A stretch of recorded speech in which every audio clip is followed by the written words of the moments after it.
দেশে ভয়াবহ বন্যার পরিস্থিতিতে ফেনী সহ নোয়াখালীর কয়েকটি জায়গায় ইতিমধ্যে ডুবে গেছে। ফেনী এবং নোয়াখালীর হাজার হাজার মানুষ পানিবন্দী। ভয়াবহ বন্যার পরিস্থিতিতে হাজার হাজার মানুষ বিপাকে পড়ে রয়েছে। হাজার হাজার মানুষ রয়েছে মহাবিপদে। দেশের সবচেয়ে বেশি বন্যায় ক্ষতিগ্রস্ত ফেনী এবং নোয়াখালী। হাজার হাজার মানুষের ঘরবাড়ি ডুবে গিয়েছে। জানা যায় দেশের গত ৩০ বছরের ইতিহাসে ফেনীতে এরকম ভয়াবহ বন্যার প্রভাব লক্ষ্য করা যায়নি। ফেনী এবং নোয়াখালীর মানুষ আর্তনাদ করছে।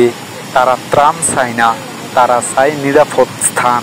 হাজার হাজার মানুষের বসত বাড়ি ডুবে গিয়েছে। ক্ষয়ক্ষতি হয়েছে মানুষের হাজারো গরু ছাগল। বন্যাতে ক্ষতিগ্রস্ত হয়েছে হাজারো মানুষের জানমাল। তবে নিরাপদ স্থানে এখনো সরে দাঁড়াতে পারেনি ফেনী এবং নোয়াখালীর মানুষ। আপনি কি হাতিয়া নিউজ চ্যানেলে নিউজ পাঠাতে চান? তাহলে এক্ষুনি আমাদের হোয়াটসঅ্যাপ নাম্বারে মেসেজ করুন 01830996504। হাতিয়া নিউজ, সারা দেশের কথা সব সময়।